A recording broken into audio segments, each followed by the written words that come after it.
Welcome to the BA Coaches Show, where we talk all things Nebraska sports all the time. Interviews, breakdowns, rants, and more. Expect it all from the Nebraska diehard, Coach Ben Audi.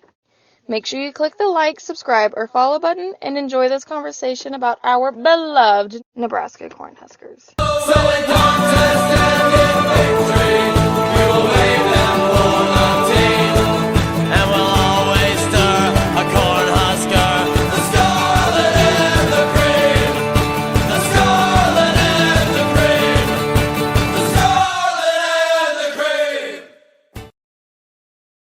Welcome to the BA Coaches Show. It's 8:14. Guys, we are 17 days away from Nebraska kickoff. We are 10 days away from week 0 in college football. It is upon us. It is upon us. In about 2 weeks from now, I will be dropping the UTEP preview scouting report. It is finally here. We're so close to football season. So if you want to, keep up with me, see what things are going on over here, all the breakdowns we're going to be doing. When you like the page or like the video, it helps get the video out to more people. Subscribe to the channel. When we hit 200, 300, 400, 500, we're going to be doing something really cool. I don't know what that something really cool is yet, but we're going to be doing something really cool. I will announce that shortly. Share it with all your friends. That's the biggest thing I kind of want to say. Share it with all the other Husker fans. I've not found that many Husker fans that have tuned into my page and not at least been entertained by something I had going on. So the more you guys share that, the more that helps me out. Again, shout out to the Killigans for letting me use the best song on the entire planet, my favorite song for the intro. It's a really big deal that I get to use that. It's legitimately, I know you guys think it's part of the gimmick at this point. It is one of my favorite songs in the entire world. So the fact that I get to use that on every episode is pretty sick. Last kind of housekeeping thing I kind of want to give for you guys here. We got big things ahead. I know this is going to be kind of a vague announcement because it's not really an announcement. These are the type of things that sometimes I hate, but this is an announcement that an announcement's coming, okay? We got big things. This show is actually going to be getting bigger. Was going to do this out in the studio tonight, but it was honestly kind of hot. And I'll just be real with you guys. Like the internet, I'm still messing with the internet stuff. We're getting close, but I'm a little worried it's going to crap out on me, and I just don't want to risk it. So, yeah, that's kind of what we got going on. Big things coming. But today's activities, today's topics, we're going to go through our depth chart predictions. I got a whole bunch of Q&A segments. I misspoke. Sorry. A whole bunch of questions for the Q&A segment. I got them all from Facebook groups. The first edition of Coach BA Breakdown. I got 3 of my favorite plays from 2023. I'm going to be giving you guys a breakdown on. Then we're going to go on the debate topic of the day and hope it doesn't turn into a rant. But yeah, let's just hop right into this because we got some things to cover. And I know, guys, we're getting closer and closer. This is a big deal. It's a really big deal. I don't have an ad read today, but something I do kind of want to throw out there for you guys. Go check out Generation Red. Go check out their podcast. Go check out their website. I don't have the graphic loaded up. That is 100% on me, but I honestly don't want to start over for the third time because my mic's been messing up. So we've kind of had to start over a couple times. I kind of want to, but go check it out. They have a very incredible charity golf tournament. Next episode, I'll have a video ready to go. I'll probably just pull a video directly from Ken's page if he's cool with it and play it for you guys. It's going to be a really cool thing. If you're a Nebraska fan, you need to be in Eagle, Nebraska. If you get the bye week blues, October 12th, make sure you're there. But hey, like I said, let's hop into this depth chart prediction. Offense, I feel like is pretty basic. Starting with the offensive line, like I said, I feel like this is pretty basic. This isn't breaking news here. Teddy Prohaska's down, which is a major freaking bummer. Hate that. He's a really good kid. Believe it or not, funny story, I actually kind of used to hang out with him a little bit when we were both a lot younger. Whenever I used to go stay with my aunt and uncle in Omaha. But anyway, he's a really good kid, and I hate to see him be injured again. He just can't seem to stay healthy. But Turner Corcoran is at least going to be the guy. I know that Gunner's been getting some reps in practice, but I believe. Oh, here I got to get rid of the overlay again. Sorry, I'm not the professional show yet. That way you can see everything. But I know Gunner's been getting a lot of the reps in practice, but I think that's because Turner's just a little bit banged up. I'm not worried about him being injured, but I do think he's a little banged up, so they're just trying to save him some live reps. I know a lot of people are worried about Corcoran, but here's the thing, guys. We were super worried about Bryce Benhart going into last season, were we not? Were we not? So I'm just saying, Donovan Raiola can take Bryce Benhart and make him into one of. I mean, he's going to the pros, man. He's going to be an absolute stud. There's a very good chance he gets drafted. So I'm not as worried. I would be more worried if we didn't take the major step up we did last season. The rest of the offensive line, Justin Evans, I'm going to start calling him Justin Evans. That seems to be what he's going by now. He's going to be an absolute stud. He's also a guy, I've seen a lot of shows talk about this, so I'll throw it in just in case I'm the only show you tune into, which would be insane if I'm the only Husker show you listen to. But he could also fill in for Ben Scott if knocking on my wood table here. If Ben Scott, something happened to him, Justin Evans could fill in that spot. Ben Scott, I mean, what do I got to say here? An absolute stud. He's the anchor of this offensive line. Micah Maskua, dude, everything. I'll be real. When he first transferred in, I was like, oh, yeah, this is a good thing. And then I'm like, yo, this is a really good thing. The more film I keep watching on him, just the more I keep hearing about him. He's an absolute dog. When he was at Baylor, he was the second highest rated offensive lineman in the entire Big 12. He's been graded the highest by PFF out of anybody on our entire offensive line. So he's definitely going to be a stud there, and I truly believe he's going to be playing on the offensive line starting game one and all the way as long as he's healthy. Bryce Benhart, hey, what do I got to say? I mean, I just kind of hyped him up. He's one of our best players, so I feel like there's not really too much controversy. I feel like honestly, the whole offense feels pretty good. Jamal Banks, he's going to be an absolute stud. How big and how strong he is, he's deceptively pretty fast. Like, honestly, like he is quick and light on his feet. He's going to be a really big body. I think he's going to be an absolute unit on the field. Isaiah Nayor, man, he's going to be an absolute dude too. Just if you were at the 1890 practice, you know those guys balled out. Jalen Lloyd, these are who I have as the day one starters. And I was very much debating on Jalen Lloyd just because he has been banged up. And some things I've heard behind the scenes from people is that I can't go into, but I think he's a little bit banged up. I believe he plays game one. About 2 weeks ago, I did not think that would be the case. I do believe that he would play game one now. I could be wrong. I'm just saying things I heard. I believe he's going to be playing game one. And hey, I don't really know what to say. Thomas Fidone, like I've been so high on him. If you've listened to my show, if you listen to me on other shows, I've been all over Thomas Fidone. Thomas Fidone is an absolute dude, and we are lucky to have him in Lincoln. Coming off, no injuries, not going to be rehabbing going into this year. He's going to be our ultimate safety weapon. And quarterback, running back, you guys already know the deal. Dylan's the dude. If you had any doubt that he would be the dude, just see how that 1890 practice went. You know what I mean? Like he was insane. He took every single rep. He's got by far the best arm talent on the team.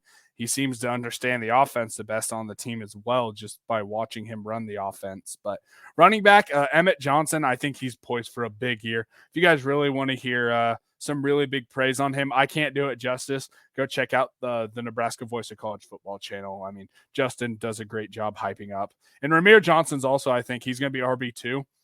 I am interested to see Gabe Ervin. A lot of people are on the Gabe Ervin train. I love Gabe Ervin. I'm not even trying to talk smack. I just think Ramir Johnson's been taking a lot of the, Ramir Johnson was taking a lot of reps with the first team still, if that makes sense. Gabe Ervin was taking reps with the second team. I think all three. I think we have a triad of absolute dudes at running back this year, and pray to God they stay healthy. We can't be having a repeat of last year, but I think we got some really good guys. I think the run game is going to be strong this year.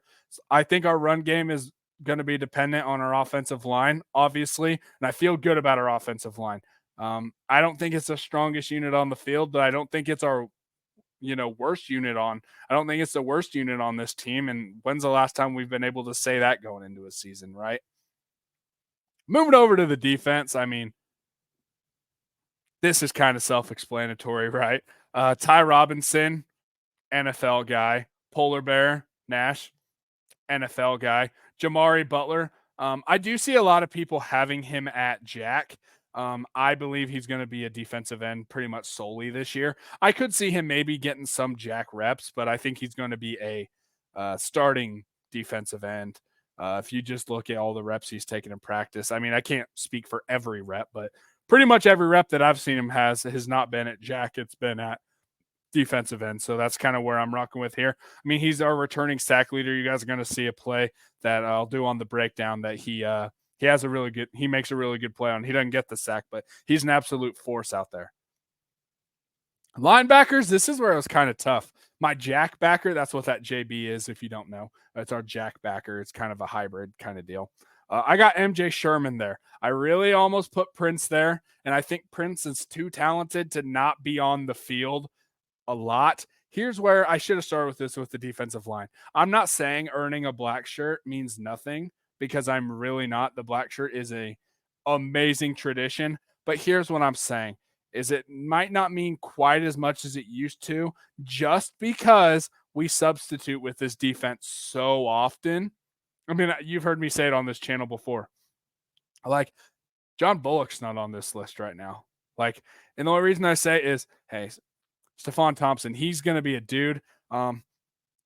I'm interested to see. They haven't really been hyping him up as much. I don't know if that's because he's a transfer, still learning, but I think he's so talented. Maybe if this was just since this was technically game one, I maybe should have put John Bullock in there, but I put Thompson just because I feel like he's going to pick it up.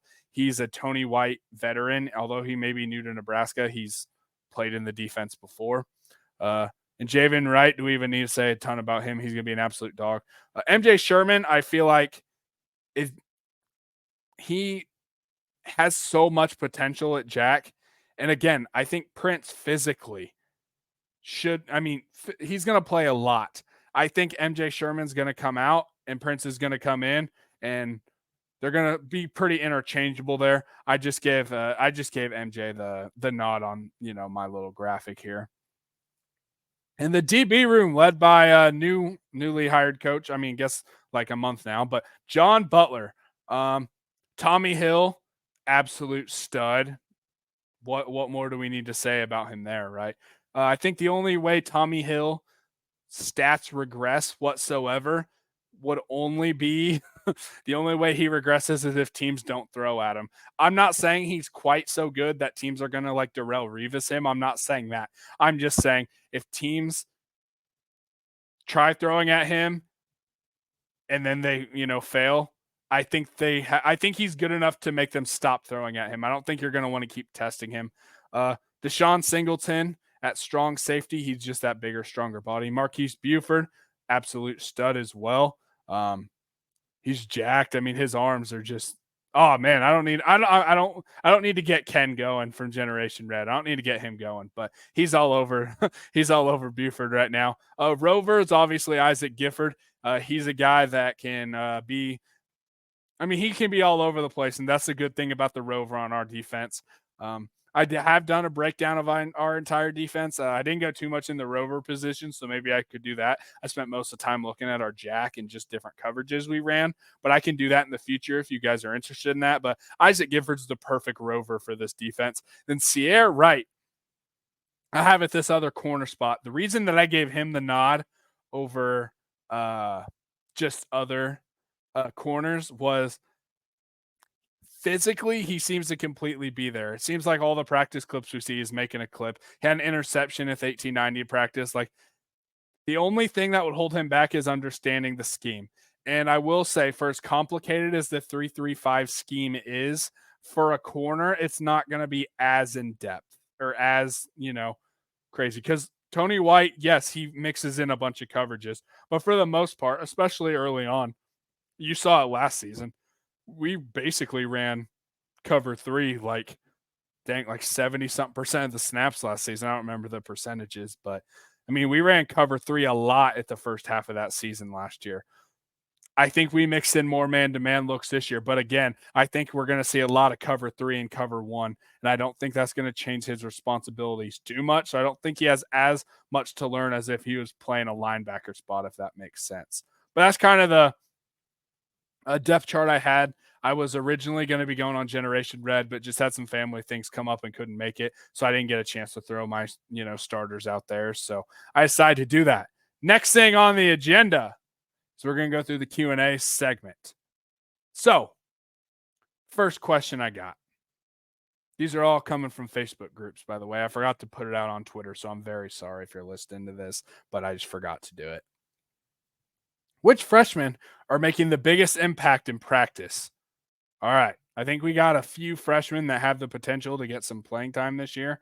I'm going to keep Dylan out of it just because I feel like that's the obvious and easy answer here. My answer here, Vincent Shavers Jr. Absolute unit. I will be 100% real with you guys. I thought in April he was probably going to get redshirted just because of, he's a freshman. We do got some senior depth there. But then just seeing everything this kid's doing, this kid's getting on the field this year. Vincent Shavers is going to play a lot this year, and Vincent Shavers is going to be an absolute unit. He wants to be on the field.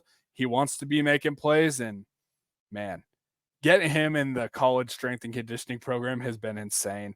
I feel like mentally he's there. He's got a really good dad. He likes to watch the stuff, so shout out Vincent Senior. But yeah, Vincent Shavers is my impact freshman this year, minus Dylan. I think is kind of, not really fair. Not really fair. 5-star quarterback going to be starting day one. Obviously, he's going to have the biggest impact. But that said, I'm going Vincent.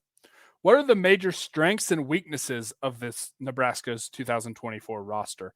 I think the strengths are defensive line, linebackers, but defensive line. We are so deep there. If I even tried without pulling up their roster right now, I could not just sit here and name like all the players that are going to make significant, going to put in significant reps this year just because of how good we are there. That's going to be the strength. The weakness, DB is the obvious, we might be, but here's what I'll say. I'll kind of go different answer. A lot of people have said DB. Offensive line, but not offensive line like, oh, no, this is a bad group. I'm worried about the depth, and I'm worried about the proven depth is what I'm honestly kind of worried about. Teddy Prohaska going down did not help the depth whatsoever, and I'm worried that we're an injury or two away from being like, oh, yikes. But that said, I trust Donovan Raiola, so I'm not going to be throwing, that much shade right now. But just something to think about. That's where I'd say the weakness is offensive line depth. What are the expectations for Nebraska's defense this season? Okay, statistically, I think they might go down a little bit. And hear me out. I'm not saying that they're going to be a worse defense. I'm just saying they're going to be facing some solid teams. And also, they were so good statistically, it's going to be pretty dang hard to be there or improve from there. You know what I mean? Playing, granted, it's a fairly easy Big Ten schedule considering what other teams might be playing, but it's still a Big Ten schedule. So I don't see us going that much up. But hear me out. Statistically, I think we maybe drop a little, not a ton, but a little. But I think situationally, we get better. I think that's something being really driven into the defense this year by Tony White is situational. Got to be better on big third and down. Got to be better in the red zone. And I think those things are going to be big. And I think we get more turnovers this year. This team practices turnovers, getting turnovers all the time, every day. They spend 15, 20 minutes a day on it. So we're going to start seeing the results this year. One of the clips I'll pull up later shows last year even just the reps showing that it pays off. Next question. What's my most anticipated game on the schedule outside of Colorado? Outside of Colorado, I would like to say Iowa just because I freaking hate Iowa and their corn sucks ass.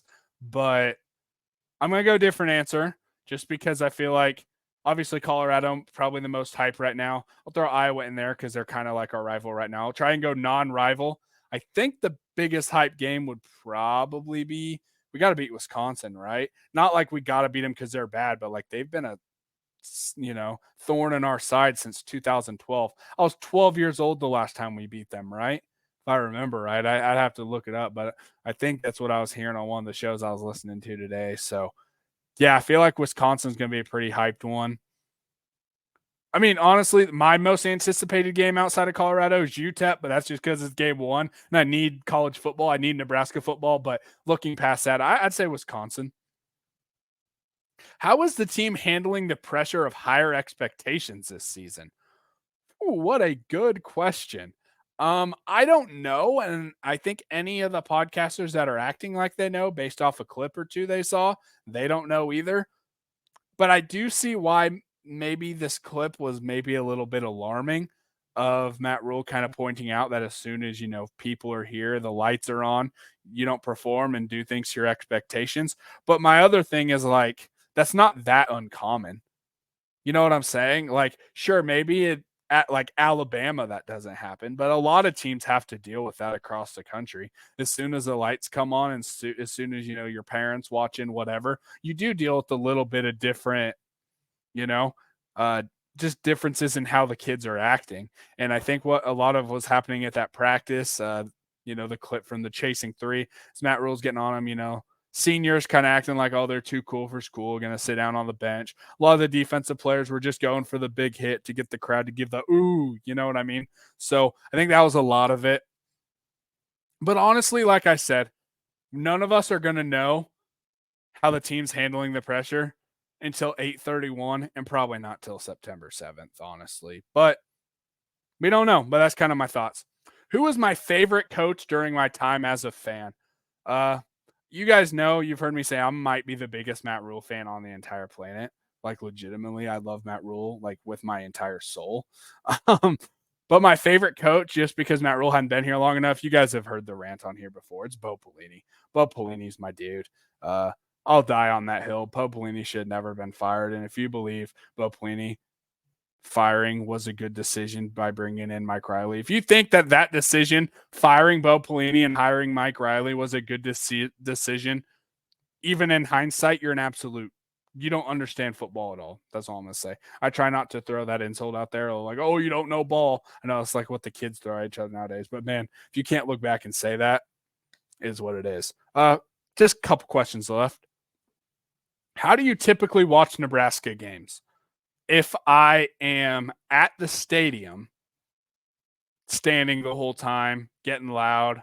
Something I kind of talked about on the Twitter, just kind of some threads going around. As I talked about, I am very much not a drinker before or during the game, just because the way my brain operates, I enjoy breaking things down. I enjoy seeing the chess match on the field, and I don't enjoy being intoxicated in any way to mess with that, if that makes sense. If I'm at the stadium, I am sober. Now, after the game, when things don't go very good, that's a whole different story. Georgia Southern, my liver still might be recovering from that. 3 years later, 2 years later, I guess. So, yeah. But if I'm at home, I'm watching it. Usually sitting in the living room, my daughter, all my kids really like watching Nebraska football, but my 7-year-old daughter really enjoys watching it with me. We play the Killigan song after every touchdown. This year's going to be a little bit different. We're going to be listening to it in the studio, in the garage. Going to be out there watching, so it's going to be a little bit different. I'm going to be doing live streams for any game that I'm not at, just watching along. It should probably just be me, but I don't know. Maybe my daughter will come out there because she enjoys watching the games with me. So just because I'm doing the podcast, I don't really want to take that experience away from her. So if she would like to sit out there with me, I'm going to let that happen. Last question here. Dream guest on my podcast and dream podcast that I want to go on. I think this is a really good question. The dream guest I want to have on this podcast, if I could pick anyone in the world, this is tough. Okay, the obvious answer I have would be Tom Osborne, but I'm going to go a different direction just because Go Big Redcast had a really good interview with Tom Osborne. You don't see a lot of interviews from Tom Osborne, but so since we already have a really good one, I'll go there. The dream guest I want to have is Matt Rule. Like I said earlier, I might be one of the biggest Matt Rule fans on the entire planet. And every time I've got to speak with this guy, he has made me feel like I'm the most important person in the room. So it's really cool. He's a great guy. He's a great coach. I'd love to pick his brain live, like not live maybe, but like I'd love to pick his brain in front of you guys and just be able to talk ball back and forth with him. Dream podcast that I could go on. I'll try and think of one I haven't been on yet. Generation Red I wanted to go in studio. That was a big one for me to want to like go see that studio in person. I think NBNR, No Block No Rock. I've been a fan of them for, I don't know, probably not their first season, for a while. So when I was coaching wide receivers 2 seasons ago, I ended up adopting the phrase, like our wide receiver motto for the year was no block, no rock. And that was 100% because of those guys. We broke down on it every single, like every day, every indie drill we did, we broke down on no block, no rock. It was a big thing we did of just emphasis. That was our, motto for the, as a room for the year was, hey, if you're not blocking, we're running the flex bone offense. So we're only throwing the ball 5 to 7 times a game anyway. But hey, if you ain't blocking, you ain't on the field. And if you ain't on the field, you ain't getting the ball. So I think I'll go no block, no rock. And I love those guys.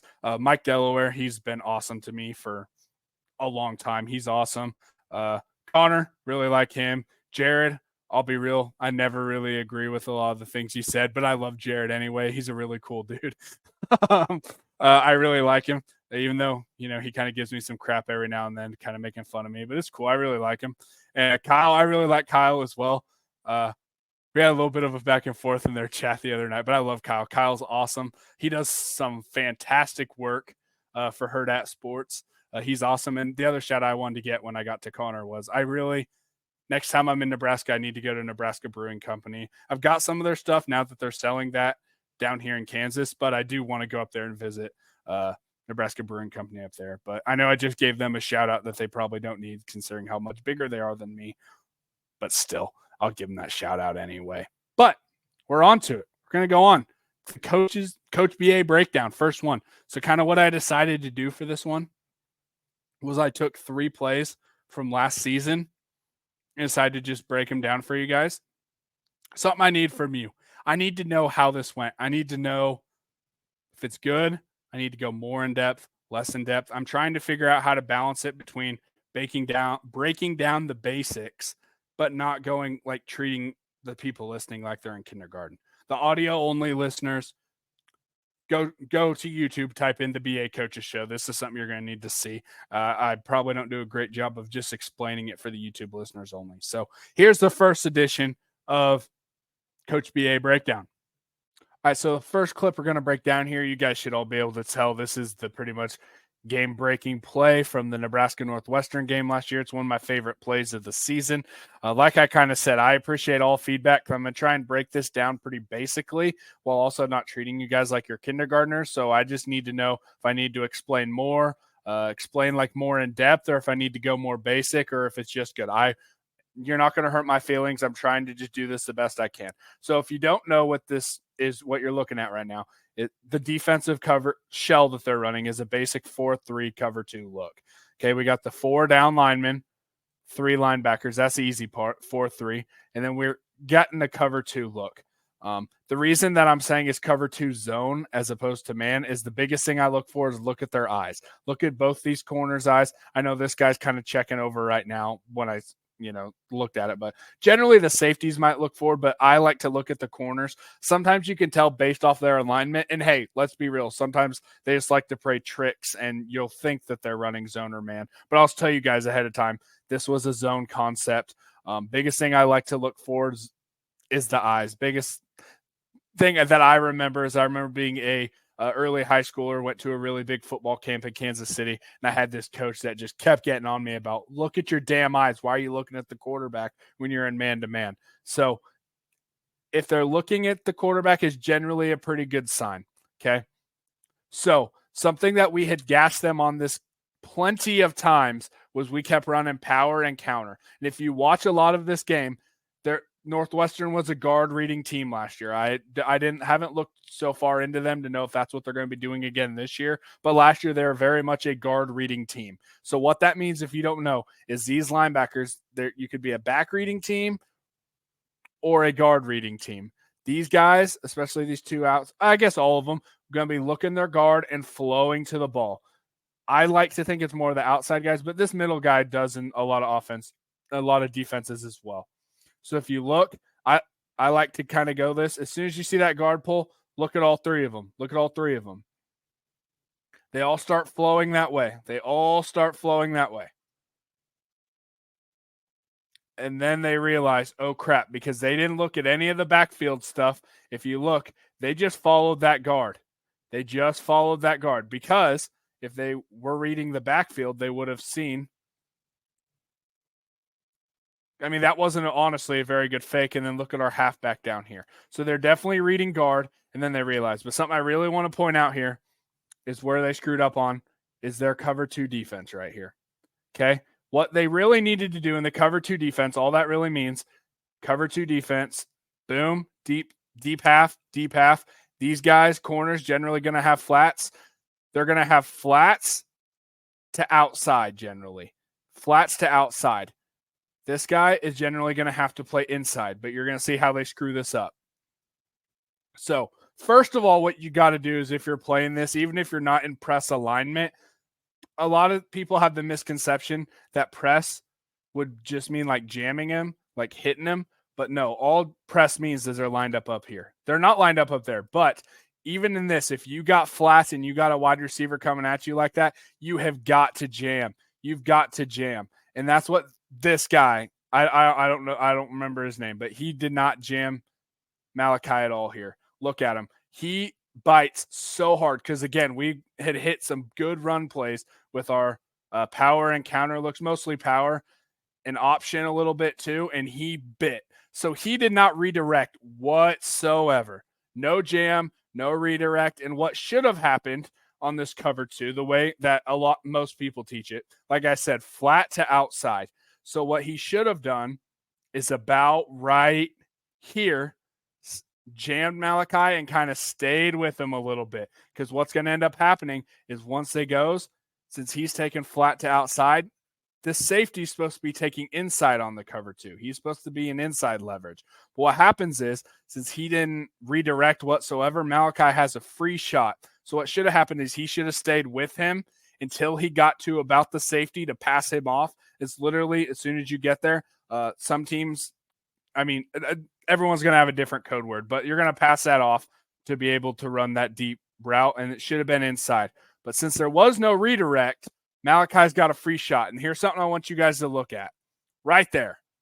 This safety right here is now having to flip his entire hips and start backpedaling while Malachi Coleman, a fast mofo, is running at full speed, right? Full speed. And then that safety is again going to have to try and turn his hips around. That's just a recipe for disaster, having to change of direction that much, that rapidly. The other thing I really liked about this play is, if you look right here, watch our tight end. He chips, and then he's on a delay route is what I call that. He's chipping and blocking, and then he's running a delay route. The linebackers bit so hard on that run fake, since they're reading guards. And that corner, now that he realized, oh crap, I messed this up, he's trying to get back because he knows he's supposed to pass this off. So what ends up happening, he's now sprinting straight backward. Look at this. He's running straight backward. We also have this wide open. Wide open. We got that. But as you'll see, and hey, and before I show you the throw, look at this. Look at this clean pocket. Now, granted, it's because these linebackers realized, I mean, not the whole reason, but they realize they got to get back. They're not pass rushing here. But look at this clean pocket. Then stepped into that throw beautifully. Something I really want to show you guys is that Harburg actually does a pretty good job of. I know a lot of people bang on his mechanics a little bit, but watch this dead leg he has right here. That's beautiful. That's exactly how you teach it. And that ball's right on the money. But remember what I said. This is why this play was there. Remember how I said this guy is supposed to have inside leverage, correct? On cover 2, you're playing inside. That's why that corner's got flat to outside. By that time that ball gets there, boom. Look where he's at. He had to go all the way outside with all that change of direction. He had to go cover him because his corner completely screwed him. The safety, I'll say that wasn't as much on him as it was that corner. If you actually kind of pay attention to what you're looking at here, this guy's going to get blamed for it when you're just watching it on the TV copy, nothing else. Like you don't look at it past the play. I don't remember any of these Northwestern players' name, but look at that. That's 100% his fault here. And I'm not even trying to throw shade. I'm just saying, like, boom. Step up. I just want to show it for you guys one more time.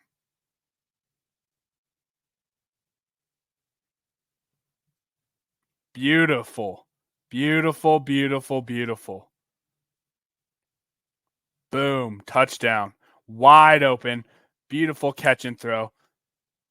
I'll give it to you guys in full speed one time, just so you guys can see what it looks like. Boom, touchdown, baby.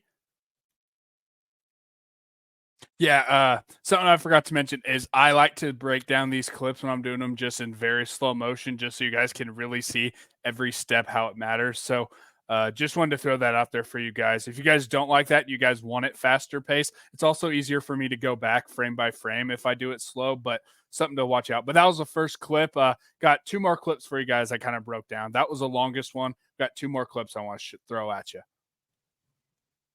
All right, now the second play I would like to show you guys. If you guys listen to my appearance on Justin Adams' YouTube channel, the Nebraska Voice of College Football, you listen to me talk about Fedoni pretty highly. And this is exactly why. When I say he's going to be open a lot of times based on alignment, this is exactly what I mean. So as we kind of are looking here, we see this is a goal line set, right? It's pretty heavy. But I'll show you guys something that I like what I don't like whenever I'm coaching. Okay. Now, I understand why Purdue did this, right? First touchdown of the game, as you guys can see, 0-0. I understand why. You're obviously at the 1-2 yard line. You're obviously, a lot of teams are going to press here. This play is the exact reason why I don't like completely pressing here. I think you need to run what you could call apex lineup. You can call it a bunch of different things. Basically, you're staggering that. What I would generally like to see is this, how I would run it based on just how I've done it in the past, is I'd take this corner pressed up, and then this guy walked up, I'd have him be like 3 or 4 steps back, probably somewhere around right here. And you're going to see why. So now, granted, they're not exactly at the same depth right now. They're not exactly, right? But they're pretty freaking close. It's good enough for this, because then what you're going to see here,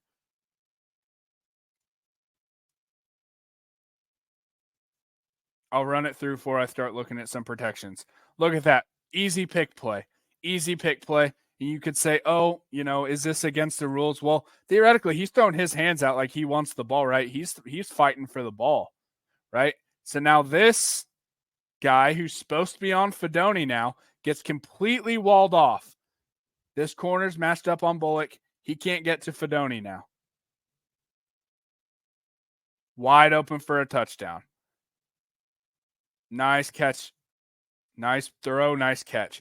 This isn't going to be the longest breakdown, but something I wanted to show you. I do not know the protection that was supposed to be going on right here.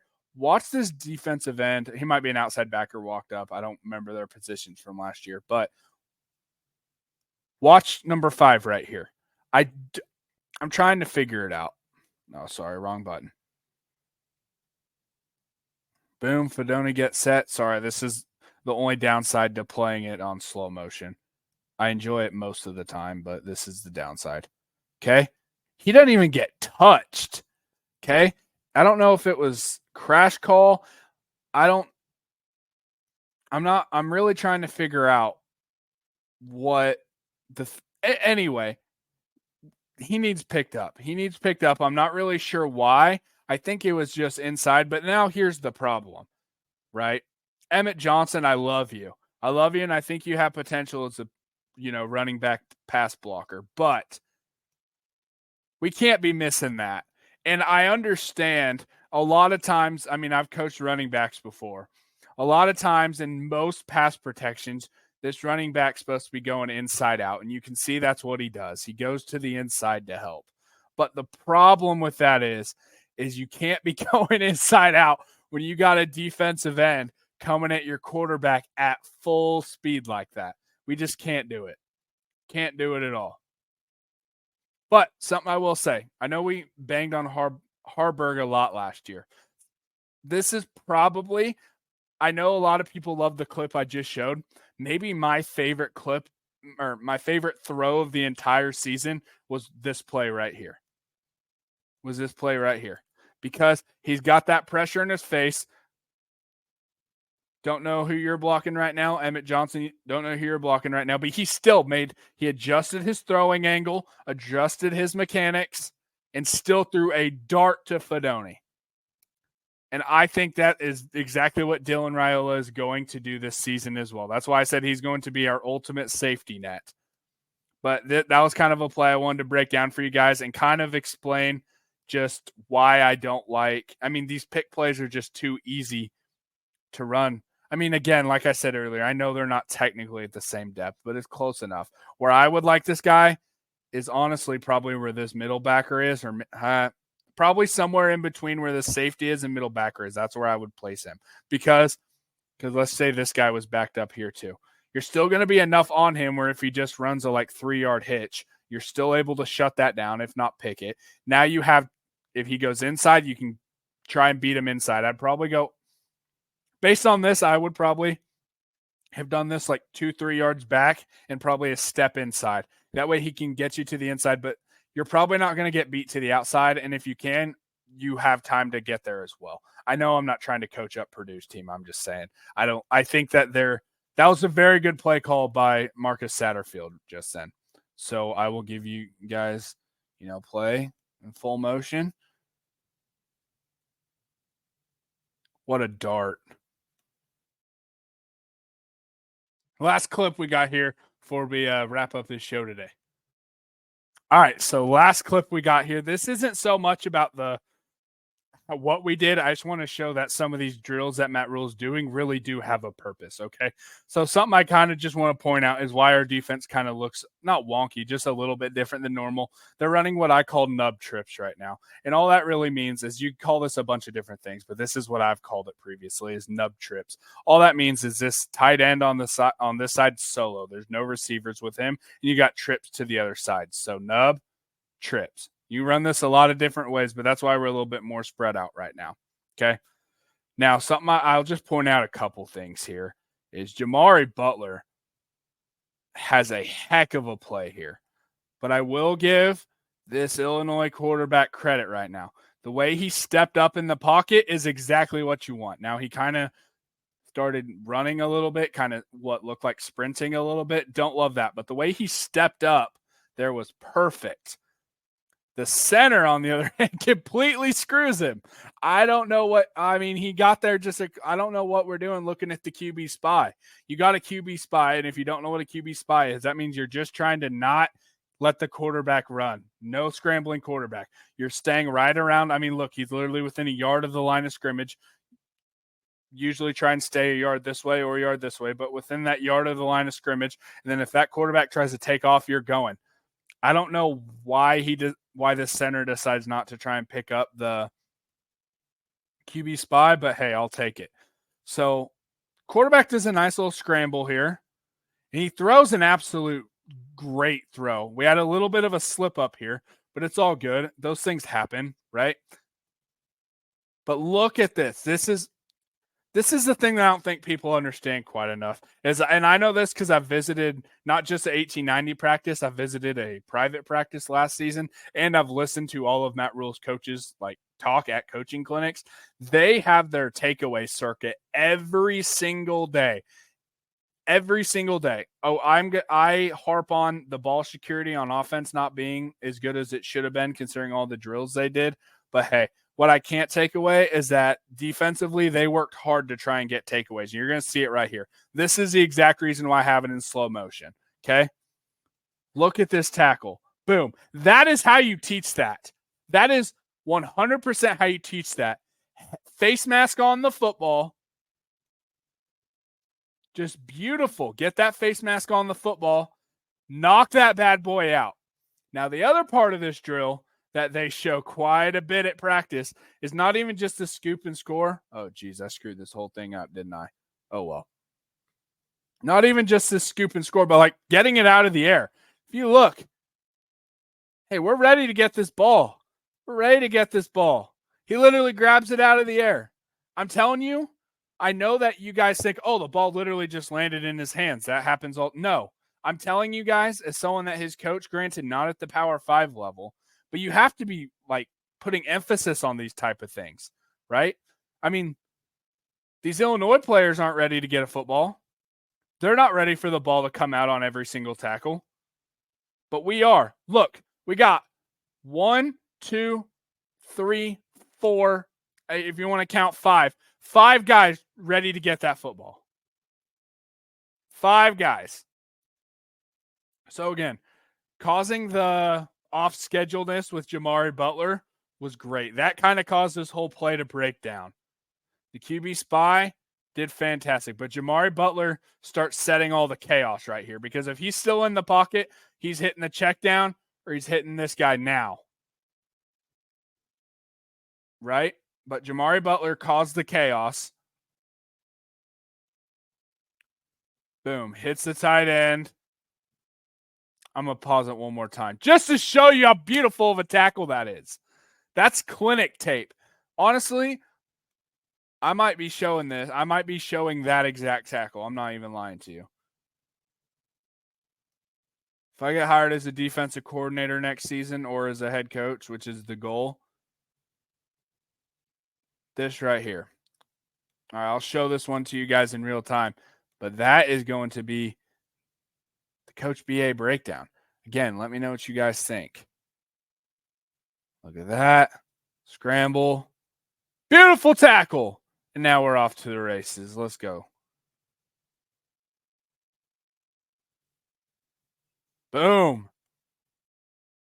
Yes, so that was the first edition of the Coach BA breakdown. Maybe I'll do another one before, but so starting like after the first game, my recap shows will have 5, 6, 7 plays of me breaking it down from the day before. If you go to Generation Red podcast, they're going to have a Coach BA breakdown segment on their show as well. There might be some overlap, but I'm going to be breaking down 2 or 3 plays for their audience as well. So go check that out. Coach BA breakdown is here and ready to go this season. But like I said, please, please, please, you will not offend me. Let me know in the comments, DM me on Twitter, email me, whatever. I just want feedback on how you think that segment was. Do I need to be better, worse, whatever? I just need to know what you guys want, if that makes sense. What I can do better, or if you thought it was good, just let me know. Last thing we got here before we get out of here is our debate topic of the day. And I don't really have a ton to say about it other than our fan base. It's a great fan base, but God, we're so dramatic. We're dramatic and we whine over everything, don't we?